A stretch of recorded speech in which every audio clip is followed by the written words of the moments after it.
ફેસબુકના માધ્યમથી પક્ષના પ્રમુખ, રાષ્ટ્રીય સંયોજક અને મુખ્યમંત્રીના ઉમેદવારના ચહેરા એવા આપણા સૌના લોકપ્રિય ઈશુદાનભાઈ ગઢવી આપણી વચ્ચે જોડાવાના છે આપણા માટે.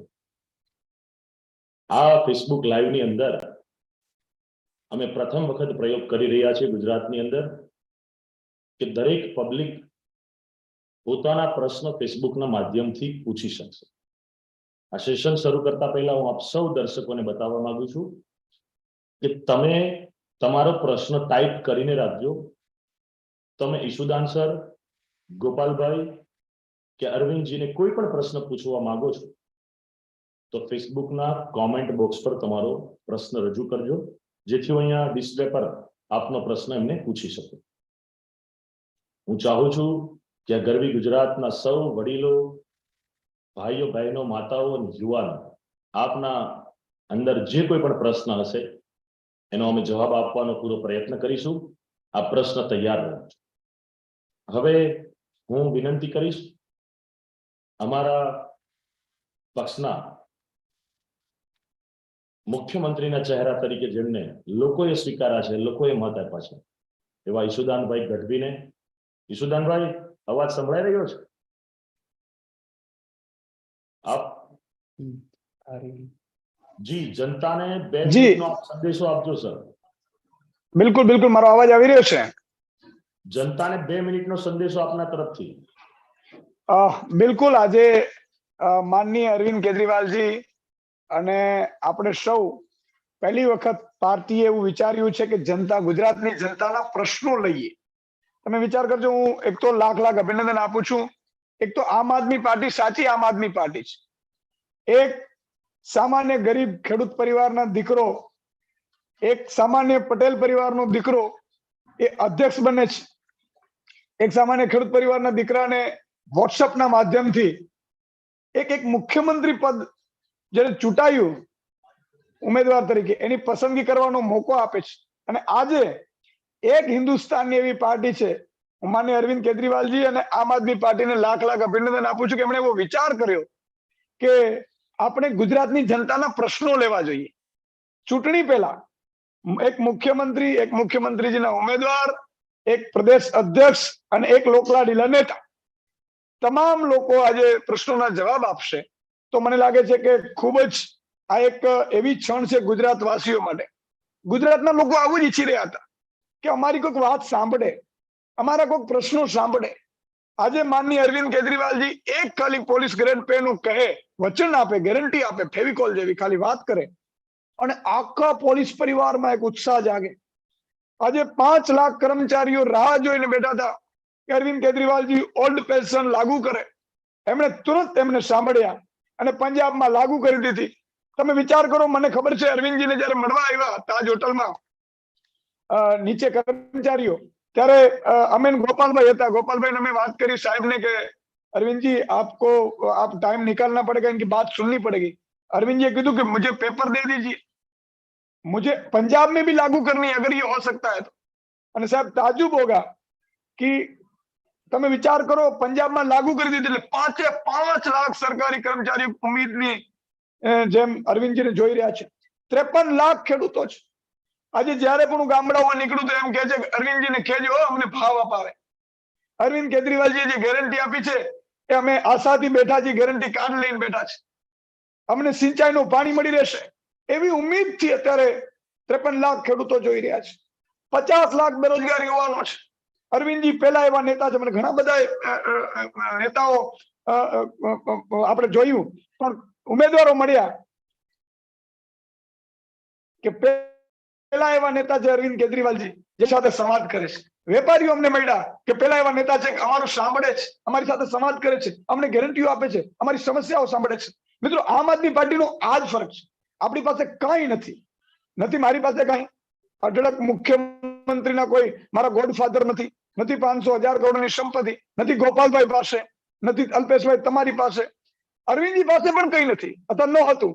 મુખ્યમંત્રી બનવા છતાં એ જે લોકોના સપના, ગરીબનો બાળક છે, એ સપના જોઈ રહ્યો છું. હું અત્યારે ગામડાઓમાં ફરી રહ્યો છું. હમણાં બધા કીધું અરવિંદજીને કહેજો અમારા માટે સ્કૂલ બનાવે સારી. તમે વિચાર કરો કેવા સપના સેવ્યા છે.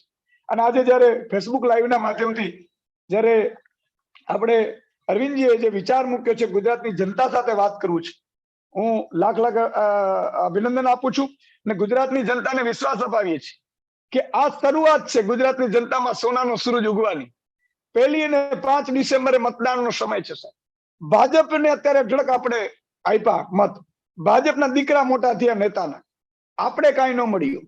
કોંગ્રેસના નેતાઓને ખૂબ આપણે મત આપ્યા, કોંગ્રેસના કાં તો નેતાઓ વેચાઈ ગયા કાં તો એના દીકરા મોટા થયા.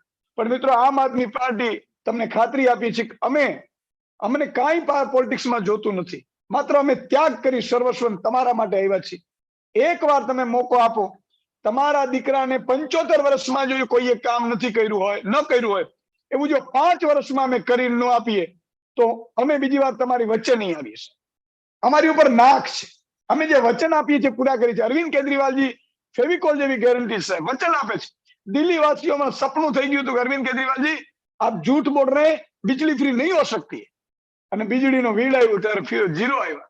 પંજાબ વાસીઓ 49 લાખ પંજાબ વાસીઓને ત્યારે વીજળીનો બિલ 0 આવ્યો છે. આજે સાહેબ મારા ગુજરાત વાસીઓ એટલા મોંઘવારીથી પીડાઈ રહ્યા છે, એટલી પીડિત છે બધી જનતા, રાહ જોઈ રહી છે કે 8 ડિસેમ્બર પછી સરકાર આમ આદમીની રચાય 1 માર્ચથી વીજળી બિલ 0 આવે. હું પણ ગેરંટી આપું છું અરવિંદ કેજરીવાલજી વતી એક ગુજરાતીને કે તમે ઝાડુને બટન દબાવજો. મેં કીધું ભાજપ કોંગ્રેસને દબાવશો તો કઈ ફેર નહીં પડે. ભાજપના પેજ પ્રમુખોને મારી વિનંતી છે, કોંગ્રેસના કાર્યકર્તાઓને મારી વિનંતી છે, બહુ તમારા નેતાઓને મોટા કર્યા, એકવાર તમારા પરિવારને મોટું કરો, એકવાર તમારા સંતાનોને મોટું કરો. તમે ઝાડુનો બટન દબાવજો, 1 માર્ચથી વીજળી બિલ 0 આવશે તમારું, હું ગેરંટી આપું છું. તમારો પણ કોંગ્રેસના કાર્યકર્તાઓને પણ મારી એ વિનંતી છે, એ કરો. આજે આપણા બાળકને જોઈ, બાળકને સમજી નજરઅંદાજ કરી અને તમે મત આપશો તો નહીં મેળ પડે. જોઈને મતદાન કરજો તો ખબર પડશે કે તમારો દીકરો પણ કલેક્ટર, એસપી બની શકે છે, આઈઆઈટીમાં એડમિશન મેળવી શકે છે, ડોક્ટર, એન્જિનિયર બની શકે છે, જો સારી સ્કૂલ હશે તો. સ્કૂલ બનાવી હોય તો આમ આદમીને ઝાડુને મતદાન કરજો. મિત્રો અમારી પાસે કાંઈ નથી, ફકડ ગીરધારી છે. અમને રૂપિયા અમારી પાસે નથી.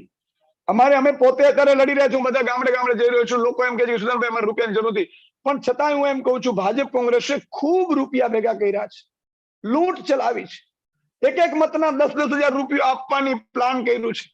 હું જનતાને કહું છું કે આપણા લૂંટીને ગયા છે, રૂપિયા લઈ લેજો. ના ન પાડતા. શું કામ? કારણ કે લૂંટીને ગયા છે ને બીજી વાર મોકો નહીં આવે. તમે લઈ લેજો, પણ અંદર બૂથમાં જશો ને ત્યારે તમે ઝાડુનો બટન દબાવજો, કોઈને ખબર નહીં પડે, કોઈને નહીં ખબર પડે. તમે ઝાડુનો બટન દબાવી, સાવરણાનો બટન દબાવીને બહાર આવશો ને, 2 દિવસ પછી પરિણામ આવશે તો ગુજરાત ઉપર સોનાનો સૂરજ ઉગી ગયો છે એની ખાતરી આપીએ છીએ. મહિલાઓ માટે અત્યાર સુધી કોઈ પાર્ટીએ કામ નથી કર્યું સાહેબ. અરવિંદજી જયારે એક મહિલાને મળવા ગયા ત્યારે મને વાત કરી કે સુદાન મુझे बहुत दर्द हो रहा है. મેં કીધું શું થયું સાહેબજી? મને કે ગરીબની મહિલા છે એ કેમ એનું ઘર ચલાવી શકે છે. ત્યારે એમણે એક વિચાર કર્યો અને વિચારને એમણે અમલમાં મૂકવાની વાત કરી છે ગુજરાતમાં, કે કોઈ પણ ગરીબ મહિલા હોય, વંચિત હોય, શોષિત હોય, કોઈ પણ 18 વર્ષથી ઉપરની માતા બેન દીકરી હોય, એને ક્યારે હાથ લાંબો નહીં કરવો પડે જ્યાં સુધી અરવિંદ કેજરીવાલજી જીવે છે સાહેબ. અને એમણે એક વચન આપ્યું છે, 18 વર્ષથી ઉપરની દરેક મહિલાના ખાતામાં આમ આદમીની સરકાર આવી 1000 રૂપિયા નાખીશું. તમે કલ્પના કરો અત્યાર સુધી મહિલાઓને શું મળ્યું? કોઈ મહિલા ધારાસભ્ય બની, કોઈ મુખ્યમંત્રી બની, કોઈ મંત્રી બન્યા, પણ એમના પરિવાર મોટા થયા છે. એક ગરીબ મહિલા નથી થઈ. આજે મહિલાઓ જ્યાં હું જાઉં છું ને ગામમાં, તો એમ કે છે કે અરવિંદજીએ જે મને ગેરંટી કાર્ડ આપ્યું છે 1000 રૂપિયાનું, મને મળી જશે ને? મેં કીધું મળી જશે. કેટલી આનંદિત છે. અને અરવિંદજીનું કહું છું કે તમે જે આ સપનું સેવ્યું છે ને, લાખો ગુજરાતીઓના તમને આશીર્વાદ મળશે. ઈશ્વર તમને ખૂબ લાંબુ આયુષ્ય આપે.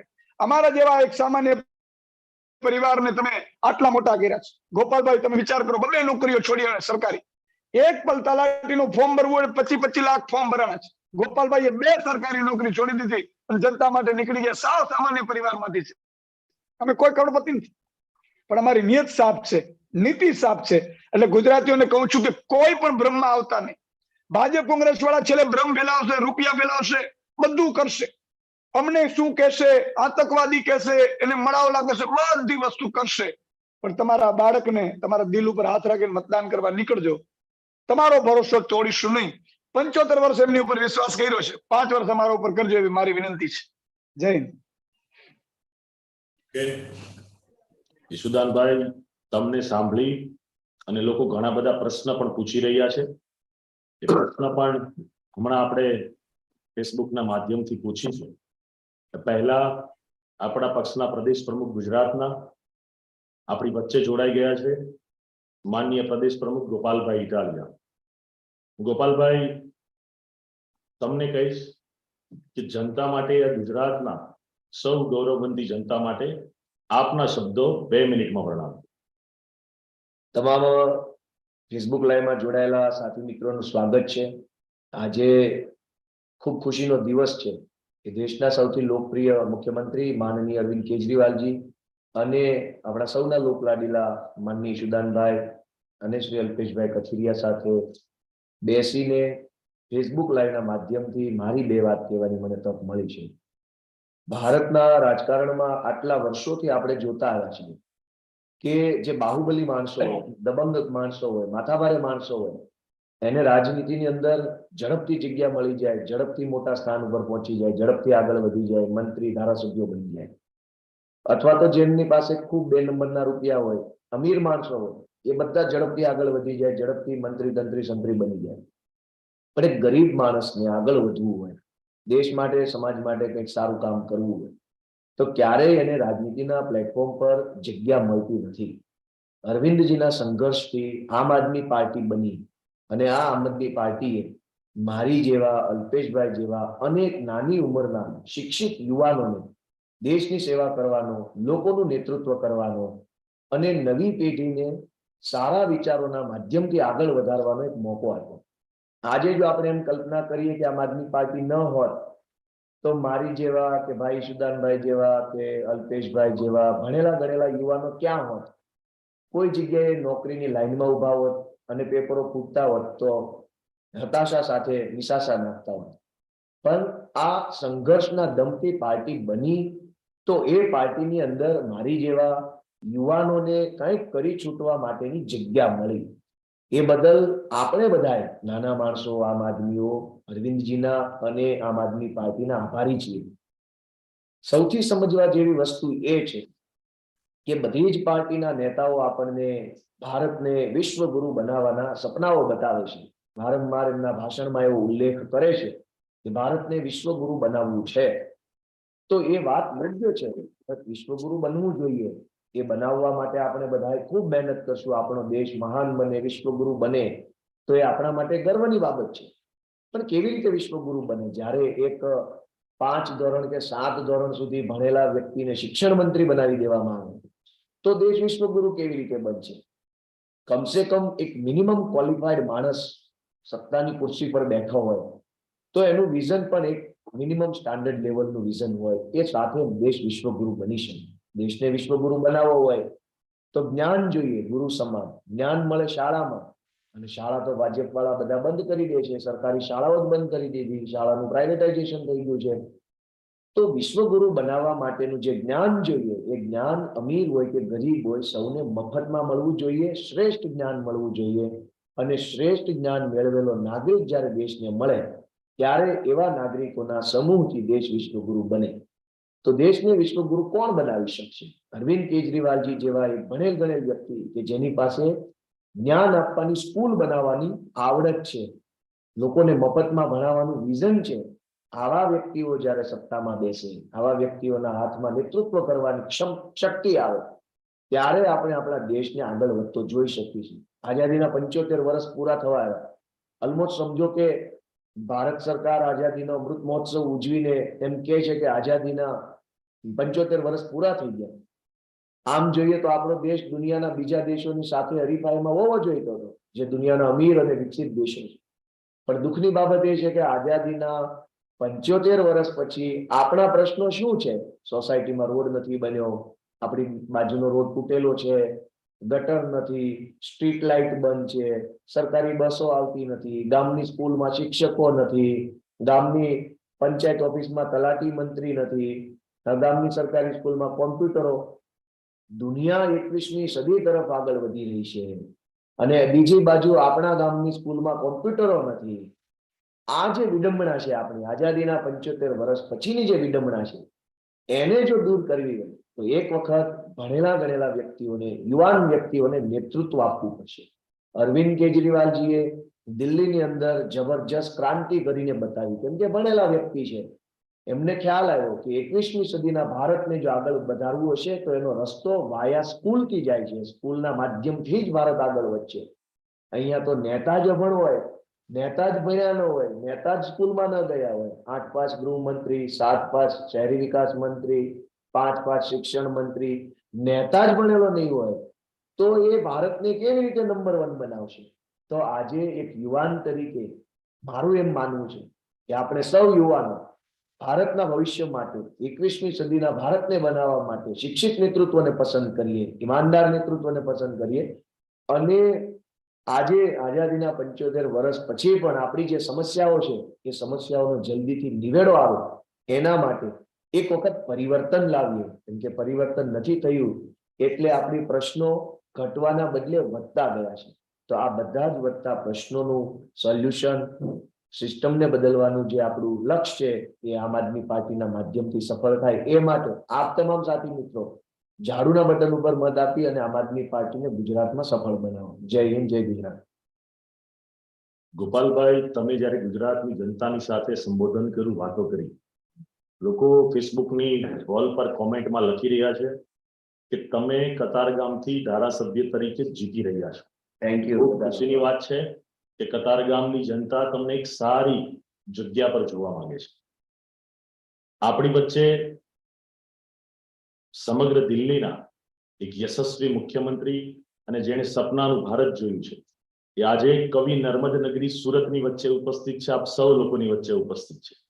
તો હું અરવિંદ કેજરીવાલજીને કહીશ કે આ પવિત્ર સુરતની ભૂમિ પરથી આ ગુજરાતની જનતાને પોતાનું સંબોધન આપો. आप सब लोगों को मेरा नमस्कार। हम सब लोग अभी सूरत में बैठे हैं। सूरत से आप सब लोगों को मुखातिब हैं। मेरे साथ मेरे युवा साथी गोपाल इटालिया जी, जो हमारे जिन्होंने पाटीदार आंदोलन में बहुत बड़ी भूमिका निभाई थी, आज आम आदमी पार्टी के युवा अध्यक्ष हैं, आम आदमी पार्टी के गुजरात के। मेरे पास अल्पेश कतीरिया भाई हैं, जो कि जिन्होंने पाटीदार आंदोलन में बहुत बड़ी भूमिका निभाई थी, आज हमारे पार्टी के युवा नेता हैं। हमारे साथ ईशुदान भाई जुड़े हुए हैं, जो कि एक वक्त बताते हैं कि जब इनका शो आता था वीटीवी पे, महामंथन, तो पूरा गुजरात थम जाता था, ऐसे लगता था जैसे कर्फ्यू आ गया और पूरे हजारों लोग इनके सेट पे पहुंच जाते थे इनको देखने के लिए। ऐसे हमारे सीएम उम्मीदवार ईशुदान भाई हैं। हमने 6 महीने पहले, लगभग अप्रैल के महीने में, जब चुनाव प्रचार शुरू किया था गुजरात के अंदर, हमें बिल्कुल उम्मीद नहीं थी कि इस किस्म का हमें रिस्पांस मिलेगा, लोगों का इतना प्यार मिलेगा, लोगों का इतना विश्वास मिलेगा। कहते थे कि गुजरात भारतीय जनता पार्टी का गढ़ है और उस गढ़ के अंदर घुसना ही नामुमकिन है, लेकिन आज नवंबर का महीना आते आते चुनाव के 2-3 दिन रह गए हैं और जनता का इतना प्यार मिला है, जनता का इतना समर्थन मिल रहा है, इतना विश्वास मिल रहा है, ये बिल्कुल हमारी उम्मीद के परे है। सबसे पहले मैं गुजरात की जनता का बहुत बहुत आभार प्रकट करना चाहता हूं कि आपने हमें इतना खुल के दोनों बाहें बिछा के हमें इतना गले से लगाया। इसके लिए कोई मुझे कहता है आप हमारे भाई हो, कोई मुझे कहता है आप हमारे बेटे हो। इतना प्यार आप लोगों ने दिया। मैं प्रभु से प्रार्थना करता हूं कि मैं इस काबिल बनूं कि आपके इस प्यार का मैं आभार व्यक्त कर सकूं, इसका कर्ज चुका सकूं मैं। हम जब जनता के बीच में जा रहे हैं, 2 चीजें देख रहे हैं। एक तो 27 साल के शासन से जनता बहुत ज्यादा त्रस्त है, बहुत ज्यादा त्रस्त है। ये बात गुजरात के बाहर नहीं आ पाई, देश को नहीं पता चल पाई कि जनता कितनी ज्यादा त्रस्त है। पूरे देश को बताया गया कि गुजरात की जनता बहुत खुश है। पूरे देश को बताया गया कि गुजरात के अंदर सरकार ने बहुत अच्छा काम किया है। आप एक शहर से दूसरे शहर में जाओ, आप सड़कों का नामो निशान नहीं है, गड्ढे गड्ढे। अगर गूगल मैप आपको दिखाता है 45 मिनट, तो आप 3 घंटे में पहुंचोगे, इतने गड्ढे हैं सड़कों के अंदर। कुछ शहरों की सड़कें थोड़ी बहुत ठीक हो सकती हैं, लेकिन इतनी बुरी हालत है गांव गांव में सड़कों की, एक शहर से दूसरे शहर में जाने की सड़कों की इतनी बुरी हालत है, स्कूलों की बुरी हालत है, अस्पतालों की बुरी हालत है। और जो प्राइवेट स्कूल हैं, आज ही मैं बहुत सारे पेरेंट्स से मिला जो स्कूलों की फीस को लेके बहुत ज्यादा दुखी थे, बहुत ज्यादा। और अगर आप कुछ भी आवाज उठाते हो स्कूलों के खिलाफ, तो स्कूलों की ऐसी सेटिंग है सरकार के साथ कि स्कूल 2 मिनट में आपके बच्चे को बाहर कर देते हैं और आप कहीं नहीं जा सकते। उसके बाद सरकार भी आपकी नहीं सुनती, कोई शासन आपकी नहीं सुनता। इसके खिलाफ जनता आवाज उठा रही है। और दूसरी तरफ जनता ने, अब सोशल मीडिया का जमाना है, जनता ने दिल्ली सरकार के स्कूल देखे हैं, सरकारी स्कूल देखे हैं, अस्पताल देखे हैं, बिजली की व्यवस्था देखी है, दिल्ली की सारी व्यवस्था इंटरनेट पे पड़ी है। तो लोग आम आदमी पार्टी को उम्मीद की तरह देख रहे हैं और भारतीय जनता पार्टी से बहुत ज्यादा दुखी हैं। इन दोनों चीजों का जो मिलन हुआ कि एक तरफ निराशा ही निराशा, निराशा ही निराशा, 27 साल की निराशा, और दूसरी तरफ एक ऐसी उम्मीद, फ्रेश हवा का झोंका, तो जनता ने हमें गले लगा लिया, गुजरात की जनता ने हम लोगों को। और जिस तरह की हम बात कर रहे हैं, 75 साल, आजादी के 75 साल में पहली बार कोई पॉलिटिकल पार्टी आई है जो इस तरह की बात कर रही है। हम जाके जनता में कहते हैं हम आपके बच्चों के लिए स्कूल बनाएंगे, इसलिए हमें वोट दो। हम आपके बच्चों का भविष्य बनाएंगे, आपके बच्चों को डॉक्टर बनाएंगे, आपके बच्चों को इंजीनियर बनाएंगे, आपके बच्चों को अच्छा भविष्य देंगे। आज तक कब किस पार्टी ने इस तरह की बात की थी? आजादी के बाद से लेके आज तक कौन सी पार्टी आपके दरवाजे पे आई और उसने कहा आपके बच्चों के लिए अच्छे स्कूल बनाएंगे, इसलिए वोट दीजिए? हम जनता को जाके कहते हैं हम आपके परिवार के लिए अच्छे अस्पताल बनाएंगे, मोहल्ला क्लिनिक बनाएंगे, आपके पूरे परिवार का फ्री इलाज की व्यवस्था करेंगे, 10 लाख 20 लाख 30 लाख का भी ऑपरेशन होगा वो फ्री में होगा, और शानदार प्राइवेट से भी अच्छे अस्पतालों के अंदर आपका इलाज कराएंगे। कौन सी पार्टी आके आपको आपके लिए अस्पताल बनाने पे वोट मांगती है? कोई पार्टी नहीं मांगती। हम कहते हैं आपकी बिजली मुफ्त करेंगे, लोगों को यकीन नहीं होता, फिर मेरे को दिखाना पड़ता है कि देखो दिल्ली में 0 बिजली का बिल आ रहा है, लोगों को यकीन नहीं होता। ऐसी भी बातें हो सकती हैं। तो ये नई किस्म की राजनीति जो आम आदमी पार्टी की बात कर रही है, आम आदमी के मुद्दों की बात कर रहे हैं। आप अभी देख रहे हो 24 घंटे सारी पार्टियों के नेता केवल और केवल मेरे को गालियां दे रहे हैं, केवल गालियां, शुद्ध गालियां। सारे नेता, बड़े नेता, छोटे नेता, इस पार्टी के नेता, उस पार्टी के नेता, केवल गालियां दे रहे हैं। गालियां देने से देश का समाधान निकलेगा? गालियां देने से लोगों के अच्छे भविष्य बनेगा? नहीं बनेगा। हम किसी को गाली नहीं देते, हमारी पार्टी शरीफों की पार्टी है, हम गुंडागर्दी नहीं करते, हम गाली गलौज नहीं करते, हम आपके परिवार के मुद्दों की बात करते हैं। आपके बच्चे का भविष्य कैसे बनेगा, आपके घर का खर्चा कैसे चलेगा, आपकी महंगाई कैसे दूर होगी, आपका बेरोजगारी कैसे दूर होगी, आपके घर की बात करते हैं, गुजरात की बात करते हैं, देश की बात करते हैं। इसलिए लोगों को पसंद आ रहा है। लेकिन एक चीज है, आप जितनी मर्जी मेहनत करो, जब तक ऊपर वाले का आशीर्वाद नहीं मिलता ना, तब तक समाधान नहीं होता। गुजरात श्री कृष्ण जी की धरती है और श्री कृष्ण का मेरे ऊपर अपार आशीर्वाद है। जब पहली पहली हमने 2012 में नवंबर 26 नवंबर 2012 हमारी पार्टी बनी थी, 1 साल के अंदर दिल्ली में हमारी सरकार बन गई। ये किसी चमत्कार से कम नहीं है। एक एमएलए बनने के लिए जिंदगी बीत जाती है, चप्पल जूते घिसने पड़ते हैं। एक एमएलए बनने के लिए आदमी पहले सरपंच बनता है, फिर पंचायत मेंबर बनता है, फिर जिला परिषद में जाता है, फिर एमएलए बनता है, एमएलए की टिकट मिलती है। एक एमएलए बनने के लिए जिंदगी बीत जाती है। हमारी पार्टी बनी, नई नई पार्टी बनी, और दुनिया का एक चमत्कार हो गया कि पहली बार में हमारी सरकार बन गई। 49 दिन तक सरकार चली। 1 साल के बाद जब दोबारा बने तो 70 में से 67 सीट। दुनिया के इतिहास में किसी पार्टी को इतना बड़ा समर्थन नहीं मिला, दुनिया के इतिहास में, भारत में नहीं, दुनिया के इतिहास में 70 में से 67 सीट। तो चमत्कार था, ये तो ऊपर वाले का आशीर्वाद था। और 10 साल हुए हमारी पार्टी को, दूसरे पंजाब के अंदर भी हमारी सरकार बन गई और उतनी बहुमत से सरकार बन गई। और अब गुजरात के अंदर लोग कह रहे हैं कि हमारी सरकार बनने वाली है। तो श्री कृष्ण का हमारे ऊपर अपार आशीर्वाद है। मेहनत में कोई कमी नहीं है, नीयत हमारी अच्छी है, ईमानदार लोग हैं, देशभक्त लोग हैं। तो मैं पूरा, मुझे यकीन है कि अब गुजरात के अंदर जो ये बदलाव की आंधी चल रही है, ये आंधी जरूर कुछ ना कुछ इस बार करके दिखाएगी। बहुत बहुत शुक्रिया। अब आपके, मैं सॉरी मैंने भाषण ज्यादा लंबा दे दिया, आपके प्रश्न लेंगे। आज हम आपके प्रश्नों के लिए बैठे हैं। અરવિંદજી, આ ગુજરાતની ભૂમિ એ ખૂબ પવિત્ર ભૂમિ છે. સરદાર સાહેબની ભૂમિ છે, આ ગાંધીજીની ભૂમિ છે, અને ઘણા સ્વાતંત્ર્ય વીર સેનાનીઓ છે કે જેણે ભારતની મા ભારતીની રક્ષાની માટે પોતાના પ્રાણ આપ્યા છે. એટલે ખૂબ પવિત્ર ભૂમિ છે અને અહીંના લોકો ચાહે છે. હું તમારું જ્યારે વક્તવ્ય શરૂ હતું ને મેં સ્ક્રીન પર જોયું તો લોકો ગુજરાતીમાં લખી રહ્યા છે પરિવર્તન પરિવર્તન પરિવર્તन. तो इसका मतलब ये होता है सर कि गुजरात के लोग क्रांति चाहते हैं, परिवर्तन चाहते हैं. ये लोग ये आपको बताना चाहते हैं कि हम भी परिवर्तन की लड़ाई में साथ है और हम आपके साथ खड़े रहेंगे, ऐसा सर बता रहे हैं.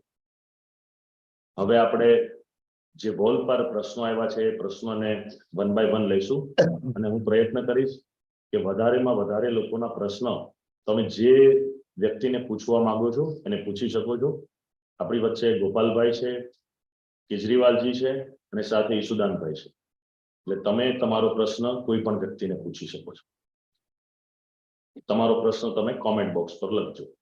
હવે જે પહેલો પ્રશ્ન જે મને સૌથી વધારે ધ્યાનમાં આવ્યો છે, ઈશુદાનભાઈ, આ પ્રશ્ન તમારા માટેનો છે. નિખિલભાઈ ચૌહાણ એમણે તમને પ્રશ્ન પૂછ્યો છે કે તમે જ્યારે ટીવી એન્કર હતા ત્યારે ખેડૂતોનો મુદ્દો બહુ જોરશોરથી ઉઠાવતા હતા. ખેડૂતોએ તમને બહુ પ્રેમ કર્યો છે. તમે સીએમ ના ચહેરો બન્યા તો ખેડૂતો ખૂબ ખુશ છે. તમે સીએમ બન્યા પછી ખેડૂતો માટે, ગુજરાત માટે શું કરશો? બિલકુલ, આ બહુ જ સારો પ્રશ્ન છે અને હું એમને જવાબ આપવા માંગીશ. કારણ કે જો રાજનીતિમાં હું આવ્યો ને એના 5 કારણ છે, એમાંનું એક કારણ જો સૌથી કોઈ હોય ને તો ખેડૂતો મારા છે. આજે તમે વિચાર કરો, ઇઝરાયલના ખેડૂતોને ભાવ પોતે નક્કી કરે છે. તમે કોઈ પણ દુનિયાના ખેડૂતોને લઈ લો, એ ભાવ પોતે નક્કી કરે છે. હિન્દુસ્તાનનો એક એવો ખેડૂત છે, 75 વર્ષ થયા, ભાજપ કોંગ્રેસ પાર્ટીએ ક્યારેય ખેડૂતને ખેડૂત ન રહેવા દીધો, જ્ઞાતિ જાતિવાદમાં વેચી નાખ્યો અને જેના કારણે આજે ખેડૂત છે એ ભાવ પોતાના નક્કી નથી કરી શકતો. આજે મગફળી નીકળી છે, મારા ઘરે નીકળી છે, મારી વાડીમાં નીકળી છે, મને ખબર નથી મારો ભાવ શું આવવાનો છે. અને એટલા માટે સરકાર બની રહી છે. ઈશ્વરને માતાજીની દયાથી જ્યારે મુખ્યમંત્રીજીના શપથ લઈશ એની પછી પહેલી જ કેબિનેટ ખેડૂતો માટે, જો શરૂઆતમાં ખેડૂતોને થોડું રાહત આપવી પડશે, એટલે 2 લાખ સુધીનું દેવું માફ કરીશું. ખેડૂતો માટે મેં સપનું સેવ્યું છે. ખેડૂતને 3 વસ્તુ જોઈએ છે: પાણી, વીજળી અને ભાવ. ખેડૂતને પાણી મળી રહે એટલે 1.5 વર્ષની અંદર તમામ ડેમની જે કામગીરી છે, તમામ ડેમોની કામગીરી પૂર્ણ કરી દેવામાં આવશે. ખેડૂતને 1.5 વર્ષની અંદર તમામ ખેડૂતોની સિંચાઈની વ્યવસ્થા પૂરી કરી દેવામાં આવશે. એમાં મારી ગણતરી એવી છે કે જે ટપક ડ્રીપ ઇરિગેશન છે એમાં સબસિડી 90% કરી અને તમામને ટપક પદ્ધતિમાં ફેરવી દેશું. સાથે સાથે ખેડૂતને 12 કલાક વીજળી આપીશું, દિવસે આપીશું. ધારી, અમરેલી એ બાજુ તમે જુઓ, ગીર સોમનાથ બાજુ દીપડાઓનો ખૂબ ત્રાસ છે. આજે અહીંયા પણ કોઈ પણ જગ્યાએ જાઓ, સાપની વચ્ચે, સર્પની વચ્ચે આ લોકોએ પાણી વારવું પડે છે. તો દિવસે વીજળી આપવામાં આવશે અને 12 કલાક વીજળી આપવામાં આવશે. અને સૌથી અગત્યની વાત, ભાવ. પહેલા વર્ષે એવું થશે આમ આદમી પાર્ટીની સરકાર બન્યા પછી કે ખેડૂતો વાવણી કરવા જશે ને મગફળી, તો એને ખબર હશે કે મારો મગફળીનો શું ભાવ આવશે. પહેલા વર્ષે આપણે 5 ઉપજના ભાવ નક્કી કર્યા છે અને ત્યારબાદ ધીરે ધીરે વધારતા જશું. સાથે સાથે ખેડૂતોને દાખલા કઢાવવામાં ખૂબ તકલીફ પડે છે.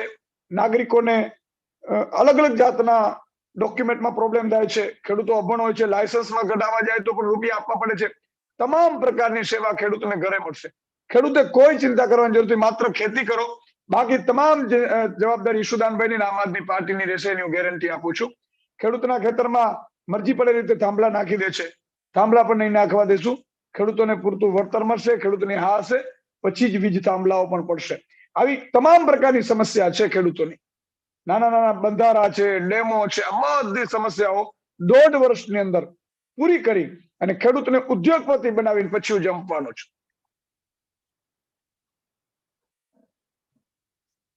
મને પણ, હું પોતે પણ ઈશુદાનભાઈ, તમને મેં જોયા છે અને મહામંથનમાં તમે જે ખેડૂતોના મુદ્દા ઉઠાવ્યા છે, એટલે ખેડૂતોને અને ગુજરાતના 18,000 ગામોને એક ઈચ્છા છે અંદરથી એ ખેડૂતો માટે તમે કંઈક કરજો એટલા માટે તમને પ્રશ્ન પૂછ્યો. હવે જે પ્રશ્ન સ્ક્રીન પર છે અને એફબીમાં જે કોમેન્ટમાં પ્રશ્ન આવી રહ્યો છે એ સર અરવિંદજી તમારા માટેનો પ્રશ્ન છે. એ પ્રશ્ન એવો છે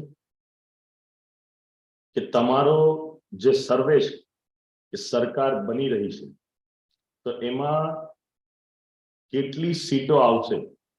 अरविंद जी ये प्रश्न ऐसा है कि जो सर्वे में जो आपने बताया कि गुजरात में आपकी सरकार बनने जा रही है तो ये कृष्णकांत जी पूछ रहे हैं कि कितनी सीट गुजरात में आएगी. सबसे पहले मैं आपको पूरी जिम्मेदारी के साथ बता दूं कि आम आदमी पार्टी की सरकार गुजरात में बनने जा रही है और ये कोई मैं हवाबाजी में बात नहीं कर रहा, ये सर्वे के आधार पे बात कर रहा हूं. टीवी चैनल वाले इस वक्त तरह तरह के सर्वे दिखा रहे हैं. मैं आपको बोलता हूं कि आप अपना सर्वे करके देखो. आप घर से बाहर निकलो, 10 लोगों से बात करो, पूछो किसको वोट दोगे. मैं आपको यकीन के साथ बोलता हूं कि कुछ लोग बोलेंगे आम आदमी पार्टी, कुछ लोग बोलेंगे भारतीय जनता पार्टी. कांग्रेस का वोटर ढूंढने से भी नहीं मिलेगा. बड़ा ढूंढने से सड़क पे गुजर के इधर बात करके 100 लोगों से कोई कांग्रेस को वोट देने को तैयार नहीं. कांग्रेस का एक भी वोटर नहीं है. तो कांग्रेस खत्म हो गई है बिल्कुल. इस चुनाव से कांग्रेस बाहर है. दूसरी चीज, कुछ लोग बोलेंगे आम आदमी पार्टी, कुछ लोग बोलेंगे भारतीय जनता पार्टी. जो आदमी बोलेगा भारतीय जनता पार्टी उससे 5 मिनट वैसे ही बात करो राजनीति के ऊपर इधर उधर. मैं आपको एक उदाहरण देता हूं.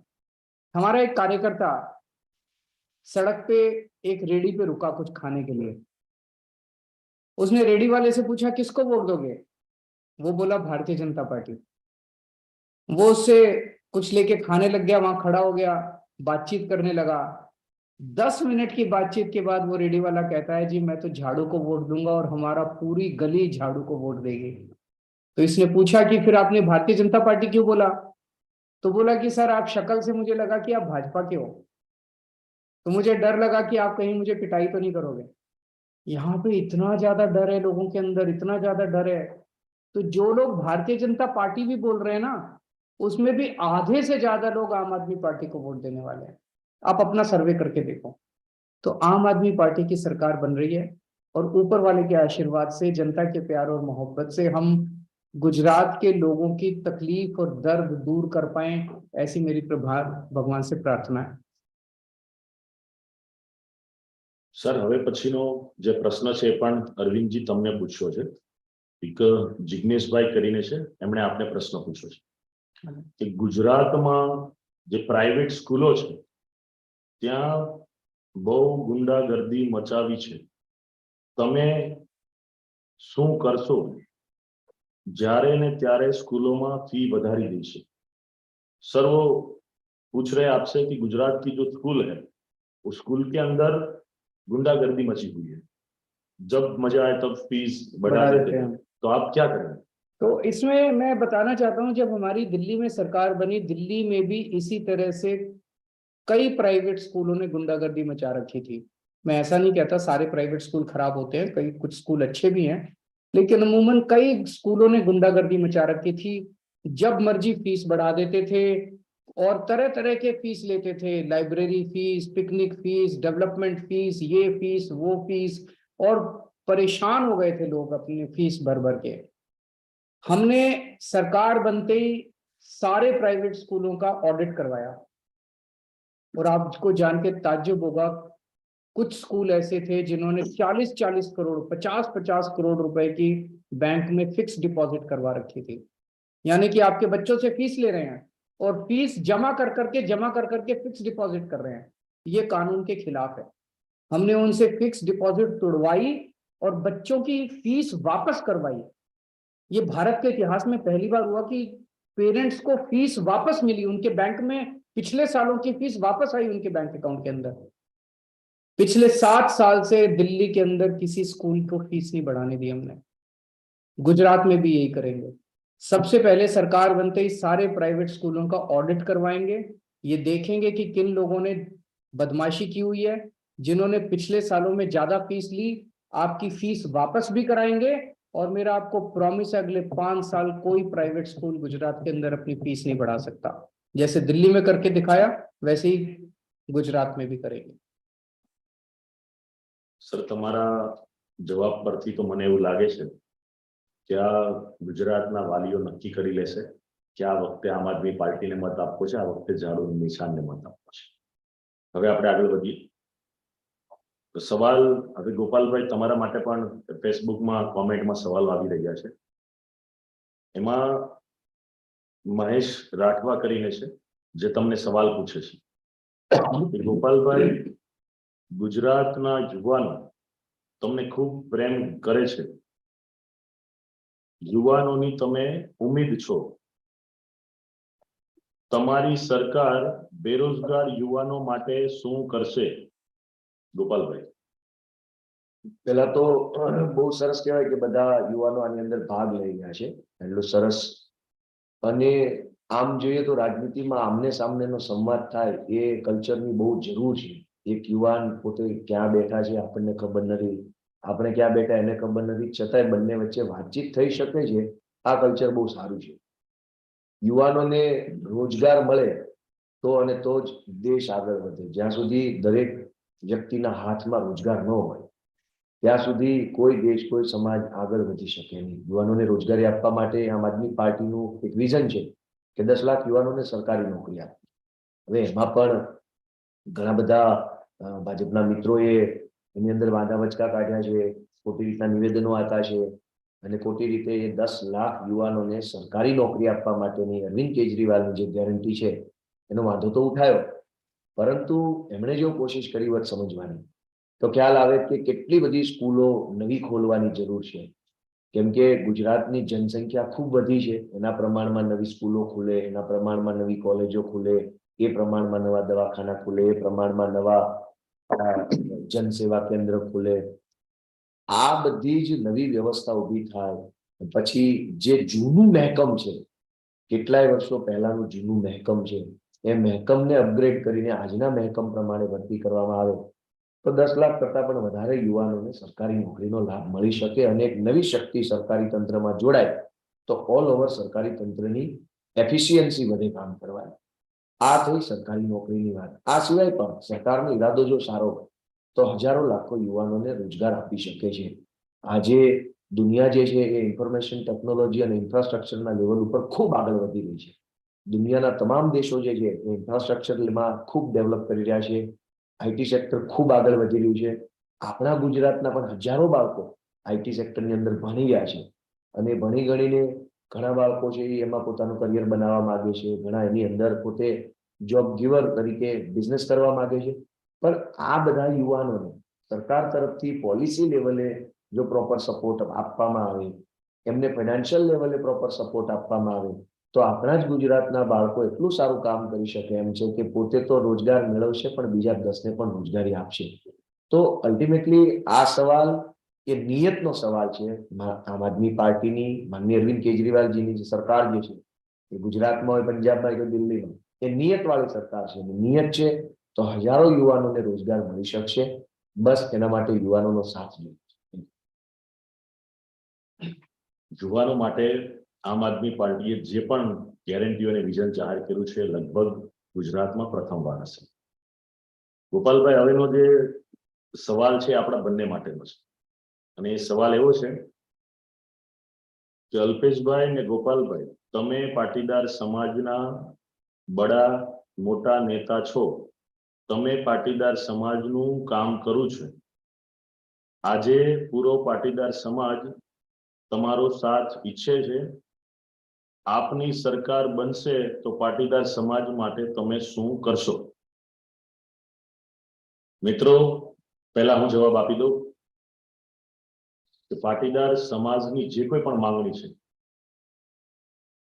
સમાજના વ્યક્તિ તરીકે મને ગૌરવ તો છે કે હું જે સમાજમાંથી જન્મ્યો છું, પણ જે અમારી માંગો સરકાર સામે હતી, આમ આદમી પાર્ટીની સરકાર બનતાની સાથે શહીદ પરિવારને નોકરીની બાબત છે અને તમામ આંદોલનકારીઓ પરના જે કેસો છે એ પરત ખેંચવા માટે હું હર હંમેશ હરોળમાં રહીશ અને આમ આદમી પાર્ટી આ વચન પૂરું કરશે. અને માત્ર પાટીદાર સમાજ જ નહીં, હું ઈચ્છું છું કે ગુજરાતના દરેક સમાજ, દરેક આંદોલનકારી, દરેક લોકો, બેરોજગારો, યુવાનો, મહિલાઓ, અલ્પસંખ્યક લોકો, એના સિવાય પણ ગુજરાતના આંગણવાડીના બહેનો કે જે લોકો ઉપર અત્યાચાર થયો છે, એના ઉપર જે પણ માંગણીઓ છે, જેના માટે આ 27 વર્ષના ભાજપના શાસનમાં આપ સૌએ રોડ પર આવવું પડ્યું છે, એ દરેકને માટે અમે સૌ યુવાનો આમ આદમી પાર્ટી લડતા રહેશું અને સત્તામાં આવતાની સાથે જ તમારા દરેક પ્રશ્નોનું સમાધાન કરીશું, એનો હું વિશ્વાસ આપું છું ને આપ સૌને ખાતરી આપું છું. ગોપાલભાઈ, આ પ્રશ્ન ખૂબ સારો પૂછ્યો છે. અને પાટીદાર સમાજનું આંદોલન તો પહેલા તો થયું જ કેમ, એ બહુ સમજવા જેવો પ્રશ્ન છે. મોંઘું શિક્ષણ, એક તો પ્રાઇવેટાઇઝેશનના કારણે ખૂબ મોંઘું શિક્ષણ, તો દરેક વાલી પેટે પાટા બાંધીને, વ્યાજે લઈને, લોન લઈને પણ બાળકને ભણાવે. એ ભણાવ્યા પછી પણ નોકરી ન મળે, એટલે એક તરફ ભણતરના અંદર થયેલા ખર્ચનો માર, બીજી બાજુ નોકરી ન મળવાનો ભાર, આ બંને વ્યથાના કારણે આંદોલન થયું અને હજારો લાખો લોકોએ આંદોલનમાં ભાગ લીધો. આમ જોઈએ તો એ પાટીદાર સમાજનું આંદોલન હતું, પરંતુ પીડા તો દરેક સમાજની એક સમાન છે. દરેક સમાજને આજે પોતાના બાળકને ભણાવવા માટે ખૂબ સંઘર્ષ કરવો પડે છે, ખૂબ યાતનાઓ વેઠવી પડે છે. જેની પાસે પૈસા નથી એ બાળકને નથી ભણાવી શકતા, અને ગમે તેમ કરીને બાળકને ભણાવો તો બાળક માટે પછી નોકરી નથી. એટલે એ દ્રષ્ટિએ જોઈએ તો દરેક સમાજની એક સરખી પીડા છે. તો પાટીદાર આંદોલન દરમિયાન સૌથી મહત્વની જો કોઈ બાબત હોય તો એ છે કે ખોટી રીતની એફઆઈઆરો કરવામાં આવી. હજારો યુવાનો, તમારો અધિકાર માંગવો, ન્યાય માંગવો એ સંવિધાનથી મળેલો સૌનો અધિકાર છે, પણ આ ભાજપની સરકારે પાટીદાર સમાજની સાથે સાથે અનેક સમાજ ઉપર ખોટી એફઆઈઆરો કરી, ખોટા કેસો કરી અને ખોટી રીતે યુવાનોને પરેશાન કરવાનું કામ કર્યું છે. આમ આદમી પાર્ટીની સરકાર બનશે એટલે સૌથી પહેલું કામ, જેટલા ખોટા કેસો છે, જુઠ્ઠા કેસો છે, ખોટી રીતે યુવાનોનું મનોબળ તોડી પાડવા કરેલા કેસો છે પાટીદાર સમાજ ઉપર કે તમામ સમાજ ઉપર, એ બધા કેસો પાછા ખેંચવાનું કામ કરશે. આ સિવાય આંદોલન દરમિયાન જે કોઈ પણ લોકોએ ગુનો કર્યો છે, સરકારી તંત્રની આડ લઈ અને જેને હિંસા કરી છે, કે જે લોકોએ તોડફોડો કરી છે, જે લોકોએ આવું કંઈ ખોટું કામ કર્યું છે, એમને પણ સજા આપવાનું કામ આમ આદમી પાર્ટીની સરકાર કરશે. અને તમામ સમાજના જે કોઈ પણ પીડિત વ્યક્તિઓ છે, પાટીદાર સમાજ સહિત, જ્યારે જે સમાજે આંદોલન કર્યું હોય તો એને કચડી નાખવા માટે પોલીસનો કે એન કેન પ્રકારે બીજો ઉપયોગ થયો હોય, તો એ ઉપયોગના કારણે જે પીડિત પક્ષ હોય તમામ સમાજના, એ પીડિત પક્ષને ન્યાય અપાવવા માટે આમ આદમી પાર્ટીની સરકાર પૂરી મજબૂતીથી કામ કરશે. અરવિંદજી, હવેનો પ્રશ્ન છે ફેસબુકમાંથી તમને પૂછી રહ્યા છે, અને વિનીત શાહ કરીને એ ફેસબુક કોલર છે. વિનીતભાઈ શાહ પૂછે છે કે હું એક વેપારી છું, ભાજપ સરકારની ગુંડાગીર્દીથી ખૂબ હેરાન છું, બધા વેપારીઓને બહુ હેરાન કરે છે, व्यापारियों माटे तमे शू करशो? सिर्फ विनीत शाह करके है, वो बता रहे हैं, ऐसे आपसे प्रश्न पूछ रहे हैं कि यहाँ जो व्यापारी है उसके साथ गुंडागर्दी हो रही है, मारपीट हो रही है, उसे डरा रहे हैं, तो अगर आप सरकार में आते हैं तो व्यापारियों के लिए क्या करोगे? ये बात आपने बिल्कुल सही कही विनीत शाह। जी सर, विनीत जी, आपने बिल्कुल सही कहा। मैं पिछले कुछ महीनों में कई व्यापारियों से मिला हूं, कई व्यापारियों से, और सब लोगों ने कहा कि किस तरह से ये लोग अपनी सरकार का दुरुपयोग करके व्यापारियों को डराते हैं, धमकाते हैं। इस वक्त अंदर अंदर ढेरों व्यापारी हमें मदद करना चाहते हैं, हमें मदद कर रहे हैं, लेकिन सब इनसे डरे हुए हैं, सब इनसे डरे हुए हैं। मैं सभी व्यापारियों से पूछना चाहता हूं, गुजरात के, आपने गुजरात के व्यापारियों ने पूरी दुनिया में देश का नाम रोशन किया है। गुजरात के व्यापारी पूरी दुनिया में जगह जगह जगह जगह कहां गए हुए हैं। कहीं चले जाओ, पूरी धरती के किसी कोने में चले जाओ, आपको गुजरात का एक व्यापारी, एक उद्योगपति जरूर मिलेगा। इतना नाम रोशन किया है आप लोगों ने पूरी दुनिया के अंदर भारत का। मेरे हिसाब से तो गुजरात के व्यापारियों को भारत रत्न मिलना चाहिए। देश का नाम रोशन करने के लिए गुजरात के व्यापारियों को भारत रत्न मिलना चाहिए, लेकिन यहाँ पे इतना डरा रखा है, इतना अपमान किया जाता है। बताते हैं अगर उनकी बात ना सुनो तो गंदी गंदी गालियां देते हैं, अपमान करते हैं। आपने इतना पैसा कमा लिया, अगर जिंदगी में दो इज्जत नहीं मिली, एक थोड़ी सी इज्जत नहीं मिली, तो फिर क्या फायदा पैसा कमाने का। इसलिए मैं आप सबको बोलता हूँ, गुजरात के सभी व्यापारियों को बोलता हूँ, ये मौका है, इस मौके पे आप बदलाव कीजिए, परिवर्तन कीजिए, अंदर ही अंदर कीजिए। खुल के हमें सपोर्ट करने की जरूरत नहीं है, हमें पता है कि ये आपको तंग करेंगे, खुल के सामने आने की जरूरत नहीं है, लेकिन अंदर ही अंदर, अंदर ही अंदर 10 लोगों को बताइए, अपने सारे कर्मचारियों को बोलिए कि आम आदमी पार्टी को वोट दे। आप सब लोग मिलके इस बार बदलाव कीजिए। मैं आपको आश्वासन देता हूं, गारंटी देता हूं, विश्वास देता हूं, आपको इज्जत की जिंदगी दूंगा, सम्मान की जिंदगी दूंगा। आपके ऊपर इंस्पेक्टर राज बंद कर देंगे, रेड राज बंद कर देंगे, और किसी नेता की हिम्मत नहीं होगी किसी व्यापारी को गुंडागर्दी करने की, धमकाने की। निर्भय होके काम कीजिए, निडर होके काम कीजिए, ऐसा वातावरण हम आपको देंगे, मैं प्रॉमिस करता हूं। સૌથી વધારે પ્રશ્નો અરવિંદજી તમને જ પૂછવામાં આવી રહ્યા છે, એટલે હું આ જે પ્રશ્ન છે તમને જ પૂછું છું ને તમારા નામથી લોકો કહી રહ્યા છે કે આ પ્રશ્ન અરવિંદજીને જ પૂછજો. અને આ પ્રશ્ન એક મહિલાએ પૂછ્યો છે, શિલ્પા નામ છે, કે હું ગૃહિણી છું, મોંઘવારી બહુ વધારે છે, અરવિંદજી તમે મોંઘવારી કેમ दूर કરશો? सर एक गृहिणी है शिल्पा जी, वो आपसे पूछ रही है कि ये जो मोंघवारी है, महंगाई है महंगाई है, वो आप किस तरह से दूर करेंगे? शिल्पा जी, आपने एक तरह से गुजरात की हर महिला के दर्द को बयान किया है। एक महिला घर चलाती है, आदमी तो आके कमाई उसके हाथ में रख देता है, उसके बाद 15 तारीख 20 तारीख तक पैसे खत्म हो जाते हैं, फिर महिला को समझ नहीं आता मैं कहाँ से घर चलाऊं, खर्चा कहाँ से चलाऊं, बच्चों की फीस कैसे दूं, खाना कहाँ से खिलाऊं। मैं आज गुजरात की सभी महिलाओं को आश्वासन देता हूं, आपका भाई बनके आपको थोड़ी सी राहत तो मैं दूंगा। सबसे पहला काम करूंगा, दिल्ली में हमने बिजली मुफ्त कर दी, पंजाब में हमने बिजली मुफ्त कर दी। 1 मार्च के बाद से आपको 24 घंटे बिजली मिलेगी और आपका 0 बिजली का बिल आएगा। 0, कुछ नहीं आएगा। 0 बिजली का बिल मतलब पुराना सारा बिल माफ कर देंगे और भविष्य में आपका बिल आना बंद हो जाएगा, तो 0 बिजली का बिल आएगा। मैं उम्मीद करता हूं कि हर गृहिणी को इससे 3,000, 4,000, 2,500 रुपए महीने की बचत होनी चालू होगी। दूसरा, हर महिला के अकाउंट में हर महीने हम 1,000 रुपए डालेंगे। तो किसी के अकाउंट, किसी कोई 2 महिलाएं, किसी के घर में तो 2,000 रुपए, किसी के घर में 3 महिलाएं तो 3,000 रुपए, हर महिला को हर महीने 1,000 रुपए मिलेंगे। उससे भी मैं उम्मीद करता हूं कि आपको थोड़ा सा फायदा होगा। थोड़ी देर पहले मैंने कहा कि प्राइवेट स्कूलों को फीस नहीं बढ़ाने देंगे, इससे भी आपको बचत होगी, नहीं तो हर साल प्राइवेट स्कूल वाले कुछ ना कुछ फीस बढ़ा देते हैं। दिल्ली के अंदर हमने सबका इलाज मुफ्त कर दिया, पूरा। 5 रुपए की गोली वो भी मुफ्त, और अगर आप 15 लाख रुपए, 20 लाख रुपए का ऑपरेशन होगा वो भी मुफ्त।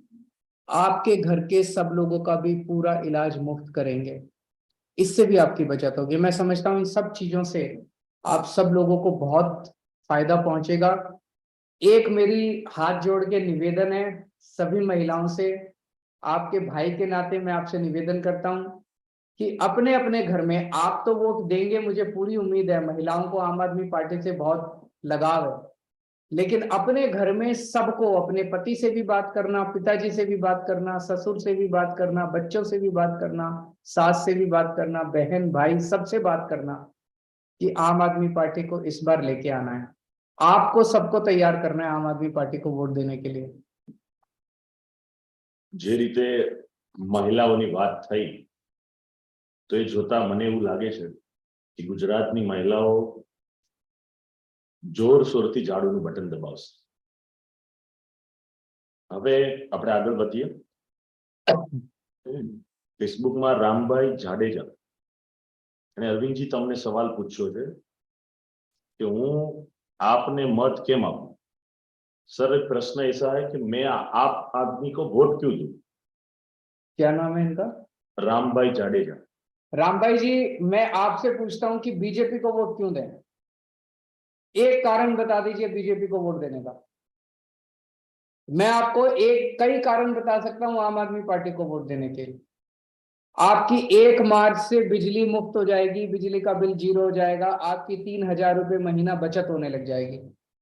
बीजेपी को वोट देने से तो कोई फायदा नहीं होगा, आम आदमी पार्टी को वोट देने से फायदा होगा। आपके घर की हर महिला को हर महीने 1,000 रुपए मिलेंगे। आपके बच्चों के लिए मैं रोजगार का इंतजाम करूंगा। दिल्ली में मैंने 12 लाख युवाओं के लिए रोजगार का इंतजाम किया, और जब तक रोजगार नहीं मिलेगा हर बेरोजगार व्यक्ति को हम 3-3 हजार रुपए महीना भत्ता देंगे। बीजेपी को वोट देने से क्या होगा? हमें वोट दोगे, हम दिल्ली की तरह सारे गुजरात के स्कूल शानदार बना देंगे, गुजरात के अंदर शानदार अस्पताल बनाएंगे, मोहल्ला क्लिनिक बनाएंगे। बीजेपी को वोट देने से क्या होगा? तो आप भी आम आदमी पार्टी को वोट दीजिए, आपके भले की बात है, आपके परिवार के भविष्य के भले की बात है, गुजरात के भविष्य के भले की बात है। आप भी वोट दीजिए, अपने सारे दोस्तों को कहिए कि वोट दें। અરવિંદજી, મનીષ ભટ્ટ એ આપને પૂછે છે કે આ फ्री આપીને તમે अर्थव्यवस्था ने खराब नहीं करता? सर, मनीष जी का ऐसा प्रश्न है कि ये फ्री वाली आप जो बात बोल रहे हैं उससे अर्थव्यवस्था खराब नहीं होगी? मनीष जी, मैं आपसे पूछना चाहता हूं कि अभी तक तो 27 साल में गुजरात की भाजपा सरकार ने कुछ भी फ्री नहीं दिया, कुछ भी फ्री नहीं दिया। फिर गुजरात के ऊपर 3.5 लाख करोड़ का कर्जा कैसे चढ़ गया? फिर तो अर्थव्यवस्था बहुत अच्छी होनी चाहिए थी, उन्होंने तो कुछ भी फ्री नहीं दिया। और दिल्ली के अंदर हम सारी चीजें फ्री दे रहे हैं, बिजली मुफ्त है, पानी मुफ्त है, शिक्षा मुफ्त है, दवाइयां मुफ्त है, इलाज मुफ्त है, महिलाओं के लिए बस का किराया मुफ्त है। उसके बाद भी दिल्ली के अंदर कोई कर्जा नहीं है दिल्ली सरकार पे, और दिल्ली सरकार घाटे में नहीं चल रही, फायदे में चल रही है। तो फ्री देने से अर्थव्यवस्था खराब नहीं होती। गुजरात की अर्थव्यवस्था क्यों खराब है? क्योंकि यहाँ भ्रष्टाचार बहुत ज्यादा है। मेरे को पता चला एक एमएलए ऐसे हैं जो सरकार में आने के पहले 2,000 रुपए महीने की नौकरी करते थे, आज 20,000 करोड़ के मालिक हैं। एक और एमएलए ऐसे हैं जो जिनके पास चुनाव के पहले 4 एकड़ जमीन थी, आज 1,000 एकड़ जमीन है। इस वजह से अर्थव्यवस्था खराब है। दिल्ली में हमारी ईमानदार सरकार है, इस वजह से अर्थव्यवस्था अच्छी है। तो फ्री देने से अर्थव्यवस्था खराब नहीं होती, भ्रष्टाचार करने से अर्थव्यवस्था खराब होती है। ईमानदार पार्टी लेके आइए, सारी सुविधाएं मिलेगी। सरकार अगर अपने नागरिकों को सुविधाएं दे और फ्री में सुविधाएं दे, इसको फ्री की रेवड़ी नहीं बोलते, इसको सरकार की जिम्मेदारी बोलते हैं, नागरिकों का हक बोलते हैं। ઈશુદાન ભાઈ, હવેનો જે સવાલ છે ફેસબુક માં તમને પૂછાઈ રહ્યો છે।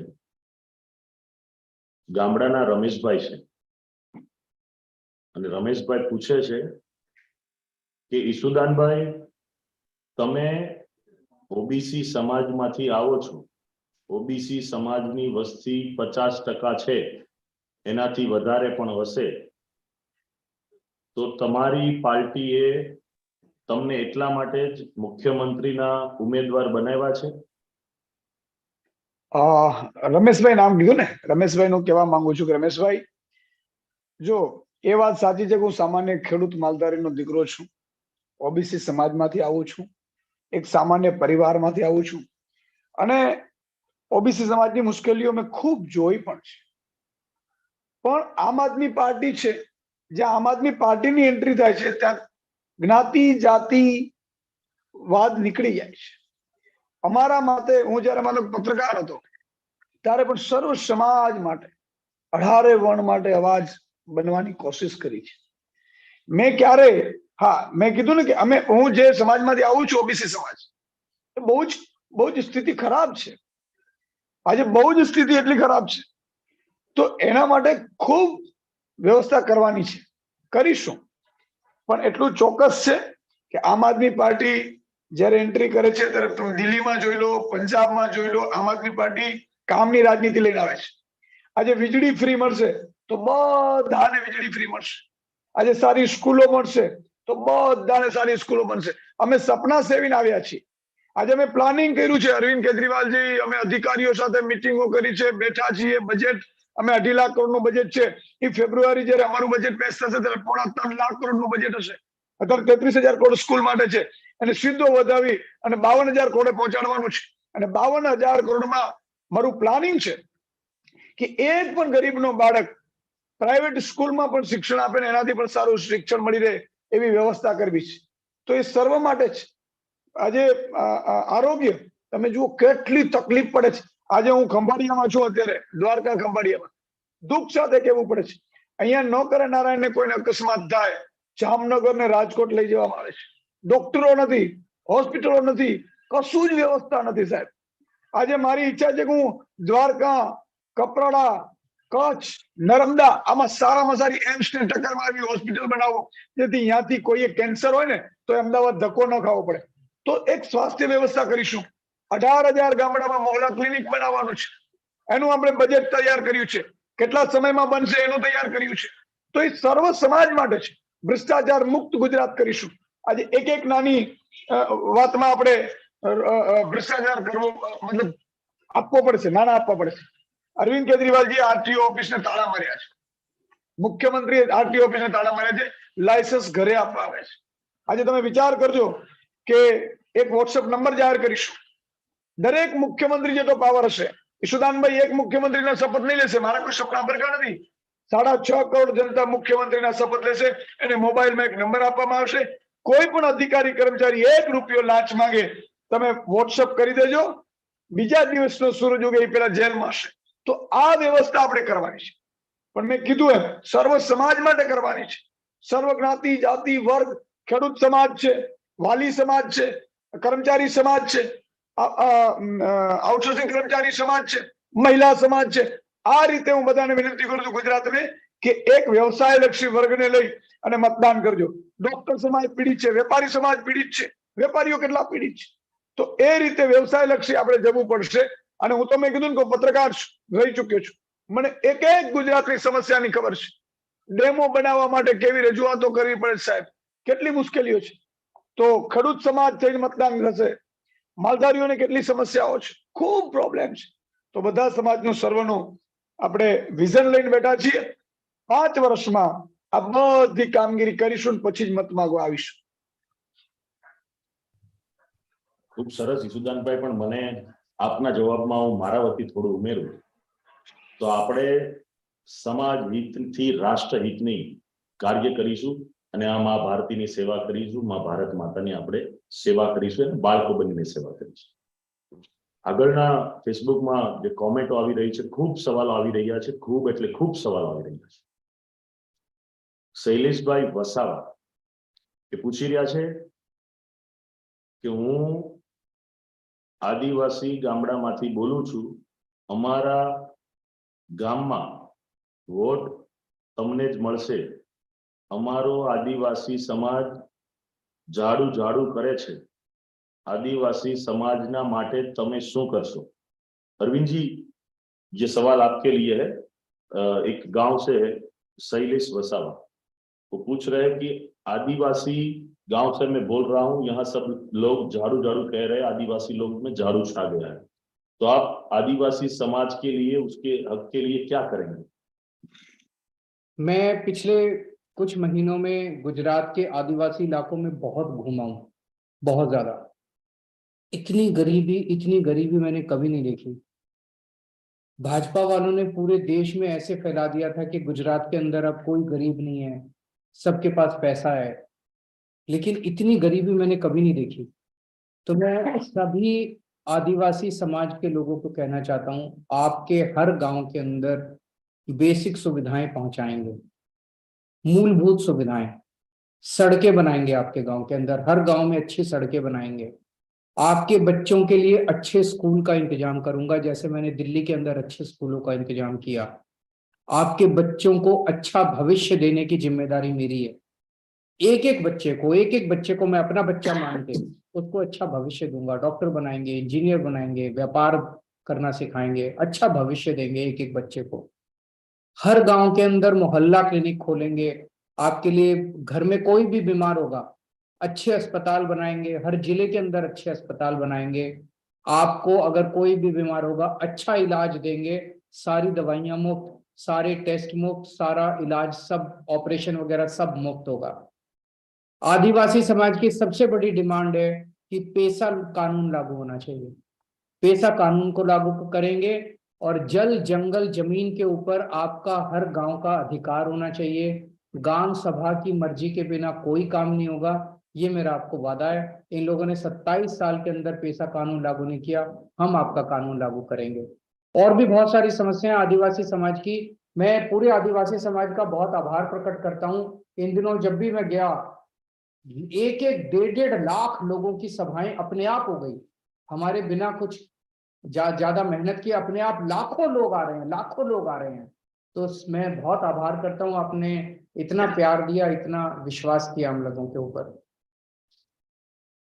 હવે પછી ફેસબુકમાં જે સવાલ આવી રહ્યા છે એમાંથી મને પણ આ સવાલ ગમ્યો છે અને સૌથી વધારે તો વાત એવી છે કે આ કોમેન્ટ કરનાર વ્યક્તિએ લખ્યું છે મારું નામ બોલશો નહીં, એટલે હું નામ નથી બોલતો। સરકારી કર્મચારીઓની માંગ છે ઓપીએસ લાગુ કરશો તમે।